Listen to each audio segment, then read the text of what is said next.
Hello students, स्वागत है आपका हमारे चैनल पर। तो इस वीडियो में मैं आपको बताऊंगा विस्कोसिटी के बारे में। ये क्लास 11 का स्टेट्स ऑफ मैटर का लास्ट टॉपिक है, तो इसको जल्दी से स्टार्ट करते हैं। तो देखो, विस्कोसिटी का मतलब क्या होता है। विस्कोसिटी एक तरह की क्या होती है, फ्रिक्शनल फोर्स होती है जो कि लिक्विड के मॉलिक्यूल्स के बीच में होती है, या लिक्विड के मॉलिक्यूल्स का जो लेयर्स होती हैं उनके बीच में होती है। तो एग्जाम्पल से समझाता हूँ। जैसे हमने थोड़ा सा एक कंटेनर में वाटर लिया है और एक कंटेनर में हमने हनी ले लिया, ठीक है। तो दोनों में से सबसे ज़्यादा कंसंट्रेटेड कौन होगा, सबसे ज़्यादा मॉलिक्यूल्स किसमें पास होंगे, किसके मॉलिक्यूल्स के बीच में सबसे ज़्यादा फ्रिक्शन होगा, किसके मॉलिक्यूल्स के बीच में सबसे ज़्यादा अट्रैक्शन होगी, तो वो होगी हनी के मॉलिक्यूल्स के बीच में, ठीक है। हनी क्या होता है, बहुत ही ज़्यादा गाढ़ा होता है, ठीक है। तो जो जितना गाढ़ा होगा फ्लूइड, ठीक है, जो फ्लूइड जितना गाढ़ा होगा, जो लिक्विड जितना गाढ़ा होगा, उतनी ही उसकी ज़्यादा विस्कोसिटी होगी, ठीक है। इसको इस बात से रिलेट कर सकते हो कि जितना भी कोई भी फ्लूइड लिक्विड गाढ़ा होगा, जितना कंसंट्रेटेड होगा, उतना ही उसकी विस्कोसिटी क्या होगी, ज़्यादा होगी। तो वाटर के मॉलिक्यूल्स में क्या होती है, अट्रैक्शन थोड़ा कम होता है, लेकिन उनके लेयर्स के बीच में, वाटर के लेयर्स के बीच में। लेकिन जो हनी के जो मॉलिक्यूल्स हैं उनके लेयर्स के बीच में जो अट्रैक्शन है वो क्या होता है, बहुत ही ज़्यादा होता है, क्योंकि उसके जो मॉलिक्यूल्स होते हैं वो बहुत ही ज़्यादा क्या होते हैं, आपस में जुड़े हुए होते हैं, पास होते हैं, ठीक है। जो वाटर के जो लेयर्स होती है वो थोड़ी दूर होती है ऐसे, लेकिन जो हनी की जो लेयर्स हैं वो बहुत ही पास होती हैं, ठीक है, ऐसे। तो उसमें विस्कोसिटी ज़्यादा होती है, तो इसलिए वो क्या होता है, जल्दी से बह नहीं पाता। अगर आप हनी गिरा देते हो ज़मीन पर तो वो बहेगा नहीं जल्दी से, लेकिन पानी अगर गिरा देते हो आप सरफेस पे, वो क्या होता है, बहता चला जाता है आगे, ठीक है, क्योंकि इसकी विस्कोसिटी कम है। तो इसकी डेफिनेशन से आप क्या देखो, उसकी डेफिनेशन से क्या समझते हो, it is a property which oppose the flow of liquid. ये एक तरह की प्रॉपर्टी है लिक्विड की, वो क्या करती है, अपोज करती है, जो विरोध करती है फ्लो ऑफ लिक्विड, मतलब कि लिक्विड को बहने से रोकती है। ये विस्कोसिटी वही है। विस्कोसिटी अगर हनी के अंदर ज़्यादा है, क्यों है, क्योंकि इसको बहने से रोकती है ना। इसका मतलब इसके अंदर विस्कोसिटी ज़्यादा है। इसके अंदर भी है लेकिन बहुत ही कम होती है, इसलिए पानी क्या होता है, आसानी से बह जाता है, फ्लो कर जाता है, ठीक है। Which oppose the flow of liquid which arise, जो किस वजह से आता है, ड्यू टू इंटरनल फ्रिक्शन। इनके अंदर लेयर्स के बीच में इंटरनल फ्रिक्शन होता है, उस कारण से आता है ये, बिटवीन लेयर्स ऑफ फ्लूइड, ठीक है। वही मैंने बताया आपको, फ्लूइड मतलब कोई भी लिक्विड हो सकता है। तो फ्लूइड के लेयर्स के बीच में जो फ्रिक्शनल फोर्स होता है, इंटरनल फ्रिक्शनल फोर्स, उसी के कारण से तो क्या होता है, वो लेयर्स क्या होते हैं, आपस में बहुत ही ज़्यादा पास होते हैं। वो इंट्रैक्शन, उनके जो इंटरमॉलिक्यूलर फोर्स भी कह सकते हो ज़्यादा होता है, तो इस कारण से उसके अंदर विस्कोसिटी ज़्यादा होती है। मैं आपको समझाता हूँ डायग्राम से। तो हमने क्या किया है, पानी का हमने क्या किया, लेयर ले लिए, ठीक है। एक हमने पानी की लेयर ले ली है, आपको बुक में ऐसे ही दिया होगा, ठीक है। ये क्या है, पानी की लेयर है।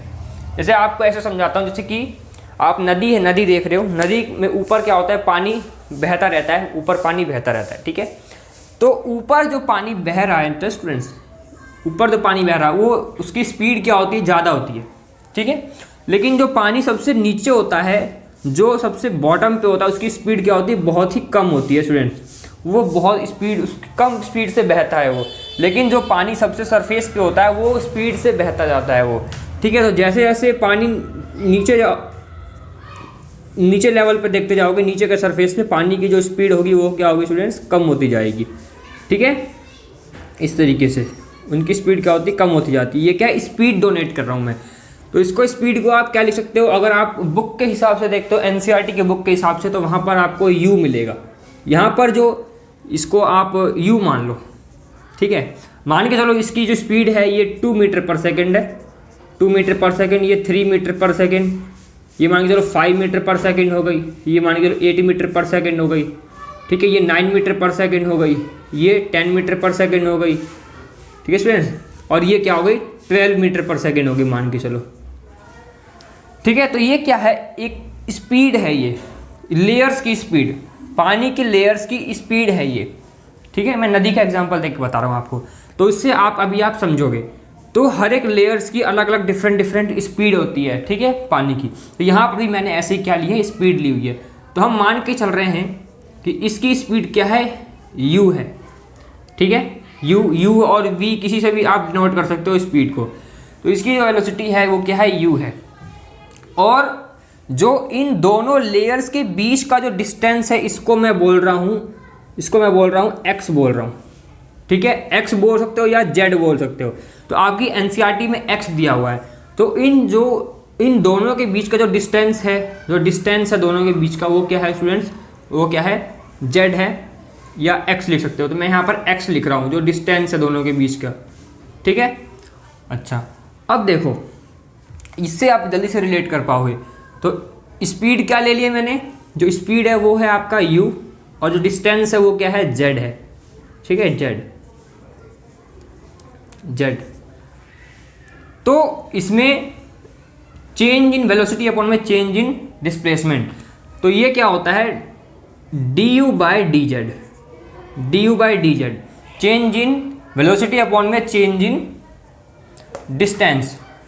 तो इसका मतलब क्या है स्टूडेंट्स, इसका मतलब ये है कि यहाँ पर हमने d और d क्यों लगाया, d इसलिए लगाया मैंने यहाँ पर क्योंकि देखो यहाँ पर कोई भी जो हर एक लेयर की स्पीड सेम नहीं हो सकती। ये मैंने बस आपको एक अंदाज़ा लगाने के लिए बताया है, एज्यूम करने के लिए बताया है कि इतना स्पीड हो सकती है किसी की, जरूरी नहीं कि 2 मीटर 3 मीटर 5 मीटर हो, लेकिन सबकी सेम भी नहीं होगी, कांस्टेंट स्पीड भी नहीं होगी, चेंज होती, किसी की कम होगी, किसी की ज़्यादा होगी, किसी की कम होगी, किसी की ज़्यादा होगी। इसलिए हमने वेरिएबल हो रहा है यहाँ पर, स्पीड क्या है, वेरिएबल है, चेंज हो रही है, इसलिए हमने चेंज इन वेलोसिटी लिखा है यहाँ पर। तो चेंज इन वेलोसिटी के लिए हम डी लगाते हैं, डी यूज़ करते हैं। और सेम यहाँ पर क्या होगा, हाइट भी क्या होगी, सेम नहीं होगी किसी भी लेयर में, 2 की लेयर में, तो इसलिए हमने सेम नहीं होगी, इसलिए हमने क्या लिखा है यहाँ पर, चेंज इन डिस्टेंस, यहाँ पर चेंज इन डिस्प्लेसमेंट यहाँ भी हमने लिया है, ठीक है। तो इस चीज़ को हम बोलते हैं D U by D Z, change in velocity upon में चेंज इन डिस्प्लेसमेंट। इसको हम क्या बोलते हैं, या चेंज इन डिस्टेंस बोल सकते हो, इसको हम बोलते हैं वेलोसिटी ग्रेडियंट।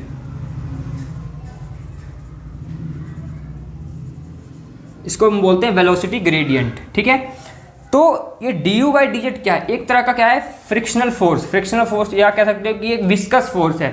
तो जो विस्कस फोर्स होता है वो viscous force F, viscous force, सब इनके बीच में फोर्स ही तो लग रहा है, इनके बीच में लेयर्स के बीच में फोर्स लग रहा है। तो force is directly proportional to, आप क्या बोल सकते हो, D U by D Z, ठीक है। D U by D Z क्या है आपका, वेलोसिटी ग्रेडियंट है, ध्यान रखना। वेलोसिटी ग्रेडियंट क्या होता है, चेंज इन वेलोसिटी अपॉन में चेंज इन डिस्टेंस, ठीक है। वेलोसिटी कौन सी होती है, लेयर्स की वेलोसिटी, अलग अलग लेयर्स की, और डिस्टेंस कौन सा है, 2 लेयर्स के बीच का डिस्टेंस, ठीक है।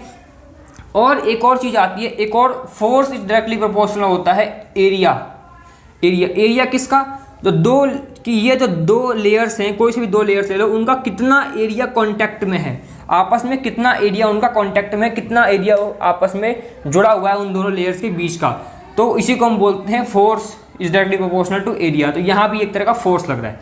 तो अगर हम दोनों को ज्वाइन कर दें स्टूडेंट्स, तो क्या होगा, तो force is directly proportional to क्या हो जाएगा, area under D U by D Z, या बोल सकते हो force is directly proportional to area under velocity gradient, क्योंकि वेलोसिटी ग्रेडियंट तो यही था हमारा, D U by D Z. आपको ये याद रखना पड़ेगा और ऐसे समझ भी सकते हो, मैंने आपको रिलेट करके बता दिया। अब देखो इसको हम प्रोपोर्शनलिटी को साइन को हटाते हैं तो हमारा क्या आएगा, तो अगर आप एफ इज इक्वल टू करोगे, प्रोपोर्शनलिटी साइन हटेगा तो यहाँ पर आता है एक ईटा, आपको ईटा देखो एन लिख करके, और नीचे से इसको थोड़ा नीचे से खींच दो, इसको हम बोलते हैं ईटा, बोलते हैं ईटा वर्ड। लेकिन इसको आपको बुक में बोला तो ईटा जाता, लेकिन है क्या ये है coefficient of viscosity, coefficient of viscosity, या क्या बोल सकते हो, विस्कोसिटी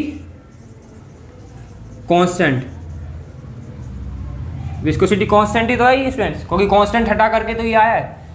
विस्कोसिटी कोफिशिएंट कुछ भी बोल सकते हो, कोफिशिएंट ऑफ विस्कोसिटी। तो यहाँ पर इस ईटा है, इसको हम क्या बोलते हैं, कोफिशिएंट ऑफ विस्कोसिटी बोलते हैं। तो कोफिशिएंट ऑफ विस्कोसिटी का एक यूनिट होती है, कोफिशिएंट ऑफ विस्कोसिटी की यूनिट, वो भी पूछी जाती है एग्जाम में। तो वो कैसे निकालोगे, देखो यहाँ पर तो विस्कस फोर्स ये आ गया, आपको ये यहाँ तक ऐसे लिखना पड़ेगा। अब यहाँ से आपको ईटा की वैल्यू निकालनी, ईटा की क्या निकालनी है, कोफिशिएंट ऑफ विस्कोसिटी क्या निकालनी है, यूनिट निकालनी है। तो क्या निकलेगी इसकी, कोफिशिएंट ऑफ विस्कोसिटी, जिसको हम पॉइज भी बोलते हैं, 1 पॉइज भी बोलते हैं स्टूडेंट्स, ध्यान रखना, पॉइज, ठीक है। 1 पॉइज बोल लो या फिर पॉइज बोल लो, कोफिशिएंट ऑफ विस्कोसिटी, ध्यान रखना पॉइज बोलते हैं। किसी से आप पूछ भी सकते हो कि पॉइज क्या होता है, तो आप क्या बोलोगे, कोफिशिएंट ऑफ विस्कोसिटी। तो स्टूडेंट्स देखो यहाँ पर ईटा की वैल्यू यहीं पर रहने दो, तो फोर्स अपॉन में इसको इस सारी वैल्यू को इधर ले आओ, तो a के साथ क्या है du है, तो नीचे a के साथ du भी यहीं पर रहेगा और du के नीचे क्या है dz है, तो ठीक है, तो du/dz, तो ये पूरी वैल्यू एज इट इज नीचे आ गई फोर्स के नीचे। यहाँ पर क्या आ गया, ईटा आ गया ऐसे, कोफिशिएंट ऑफ विस्कोसिटी। ठीक है, अब यहाँ पर फोर्स की यूनिट क्या होती है, न्यूटन। ठीक है, ऐसा यूनिट न्यूटन है। एरिया की क्या होती है, लेंथ इनटू ब्रेड्थ, तो metre square.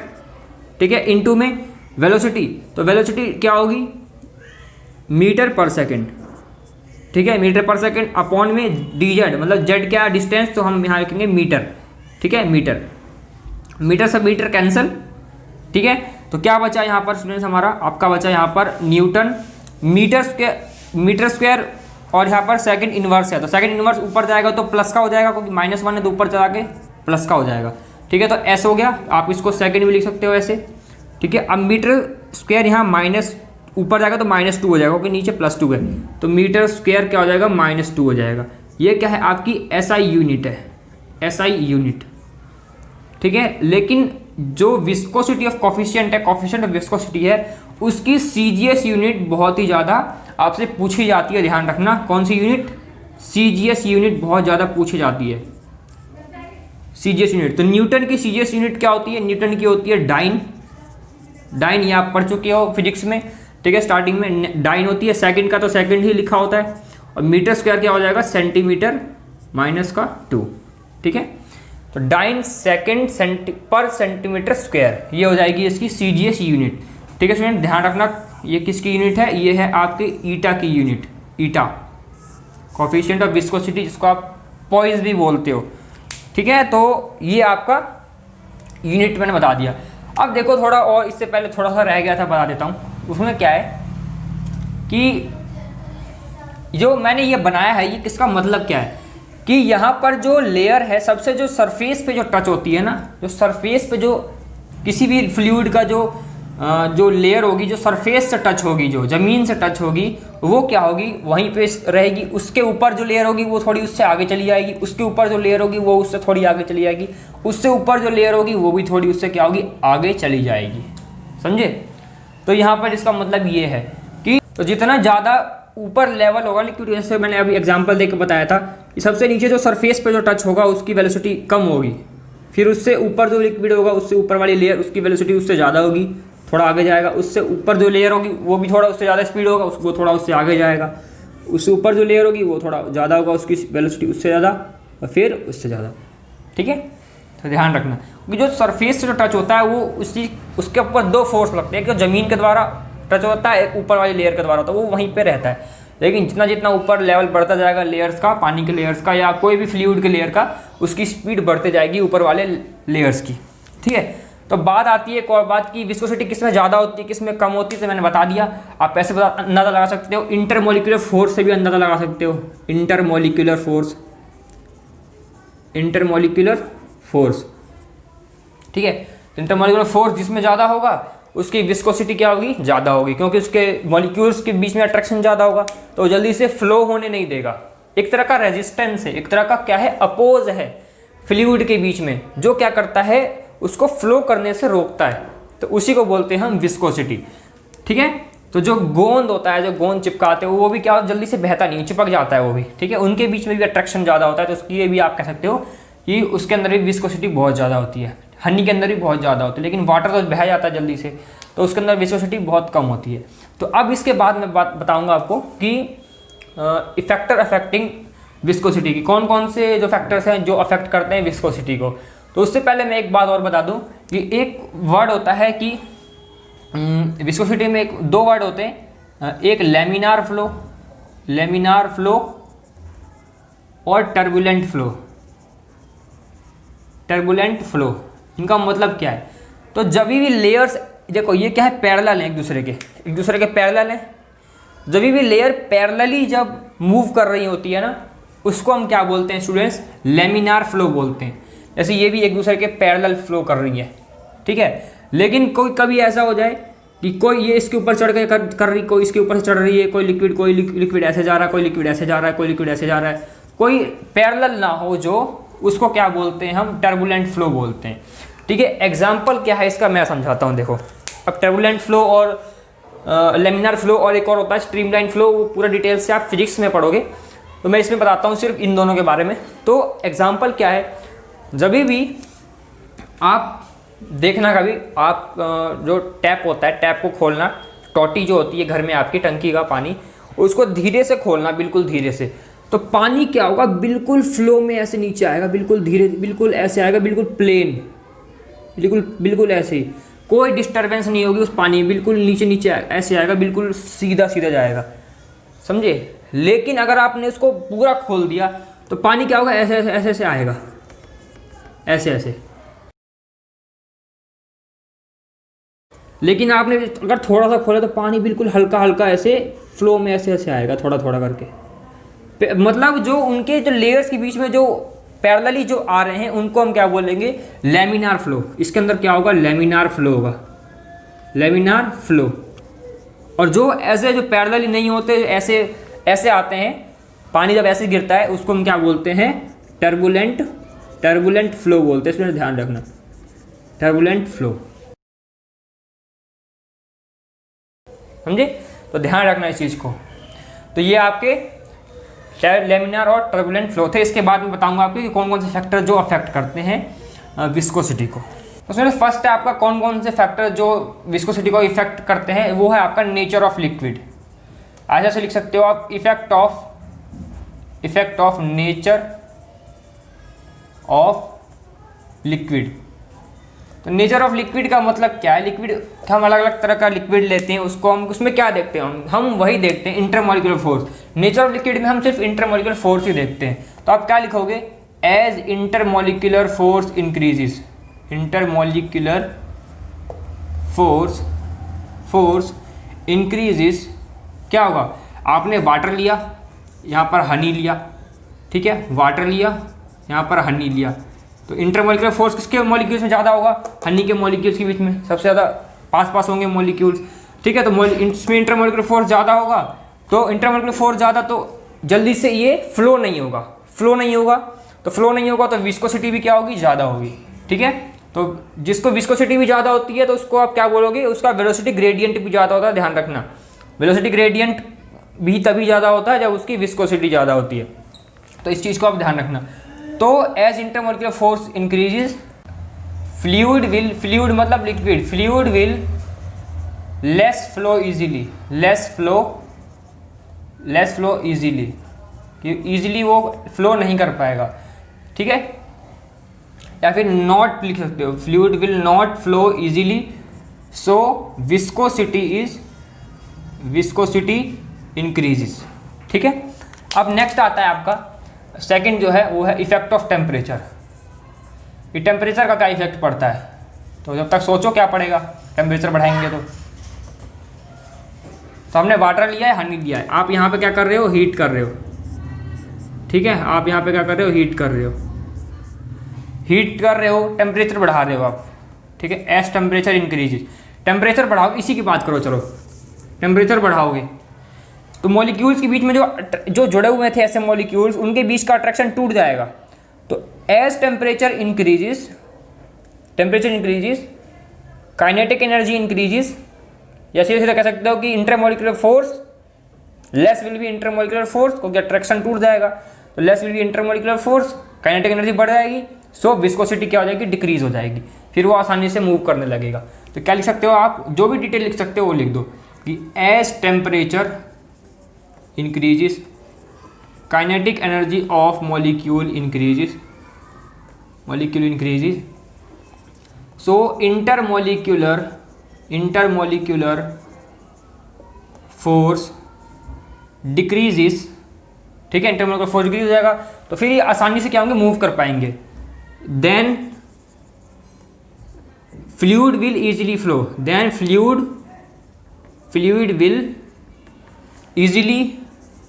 Flow, fluid will easily flow, so viscosity क्या हो जाएगी, viscosity decreases। और स्टूडेंट्स एक बात और, इसकी ये तो चलो खत्म हो गया, एक बात और बताता हूँ कि अगर आपसे पूछे कि मोस्ट विस्कस क्या होता है, सबसे ज़्यादा मोस्ट विस्कस फ्लूइड लिक्विड कौन सा होता है, तो आप लिक्विड, आप तो ये लिक्विड तो नहीं कह सकते, जो ग्लास होता है, glass glass is most viscous. जो ग्लास होता है, कांच होता है, वो बहुत ज़्यादा विस्कस होता है। कैसे होता है? एक कांच तो एक तरह का एमरफस सॉलिड होता है, आपको पता नहीं चलेगा, लेकिन वो लिक्विड की तरह भी बिहेव करता है, इसलिए हम उसको एमरफस सॉलिड बोलते हैं। कैसे बिहेव करता है कि अगर आप एक देखना, कभी जो खिड़कियाँ होती है, जो पुरानी बिल्डिंग्स की खिड़कियाँ होती हैं, एक कांच का हमने लिया हुआ है, उसकी खिड़की है, उसमें कांच लगा हुआ है ऐसे, तो अगर पुरानी बिल्डिंग की कोई भी कांच होगी ना, उसको देखना, वो नीचे से क्या होगा, थोड़ा मोटा दिखाई देगा, नीचे थोड़ा थिकर दिखाई देगा, थिकर मतलब मोटा, नीचे के साइड से वो क्या होगा, मोटा दिखाई देगा, ऊपर के साइड से थोड़ा पतला दिखाई देगा। क्यों? क्योंकि जो उसके जो मॉलिक्यूल्स होते हैं वो धीरे धीरे फ्लो होते होते होते नीचे की तरफ आ जाते हैं, बहुत धीरे धीरे फ्लो होते हैं, बहुत ही धीरे धीरे फ्लो होते हैं, तो इसलिए वो बहुत ही कई साल हो जाते हैं वो उसको फ्लो होते होते, तो वो फ्लो होते होते क्या होता है, इसके बॉटम पे आ जाता है, और बॉटम पे आने के कारण क्या होता है, वो आपको मॉलिक्यूल्स बॉटम पे आ जाते हैं, सारे मोस्टली मॉलिक्यूल्स आ जाते हैं बॉटम पर, तो इसलिए वो क्या होता है, मोटा दिखाई देता है नीचे से जो कांच होता है। ठीक है, तो ये आप इसको ध्यान रखना। ये किस में होता है? ओल्ड बिल्डिंग्स होती है ना, ओल्ड बिल्डिंग्स की जो विंडोज होती हैं, उसमें खिड़कियाँ जो लगी होती हैं, उसमें दिखाई देगा आपको, नए में नहीं दिखाई देगा। नए में तो सारे मॉलिक्यूल्स सही होंगे, स्टेबल होंगे, लेकिन जब कई साल हो जाते हैं तो धीरे धीरे मॉलिक्यूल्स क्या होते हैं, धीरे धीरे फ्लो होते होते होते होते क्या होता है, नीचे आ जाते हैं, तो वो मोटा दिखाई देने लगता है नीचे से। तो मैं कहने का मतलब क्या था कि बहुत धीरे धीरे फ्लो हो रहा है, तो जो जितना धीरे फ्लो होगा उसकी विस्कोसिटी उतनी ही ज़्यादा होगी। ठीक है, मैंने हनी का एग्जांपल बताया था, हनी और वाटर का, जो जितना धीरे फ्लो होगा उसकी विस्कोसिटी उतनी ज़्यादा होगी। सबसे ज़्यादा विस्कस कौन हुआ? फिर ये ग्लास हुआ एक तरह का, इसको हम एक तरह से एमरफस सॉलिड भी बोलते हैं, एमरफस सॉलिड। लेकिन लिक्विड की प्रॉपर्टी भी इसके अंदर होती है, इसलिए हम इसको एमरफस सॉलिड बोलते हैं। ठीक है, तो आपका मैं ये चैप्टर और ये वीडियो यहीं पर ख़त्म करता हूँ। तो आई होप आपको ये स्टूडेंट समझ में आएगी, ये वीडियो समझ में आई है तो प्लीज़ एक लाइक कर देना, और कमेंट में ज़रूर बताना आपको ये कैसा लगा, समझ में आया कि नहीं आया, और नेक्स्ट आपको कौन सी वीडियो चाहिए, किस टॉपिक पर चाहिए, ये ज़रूर बताना, और चैनल को सब्सक्राइब जरूर कर देना। तो तब तक के लिए पढ़ते रहिए। Thank you for watching.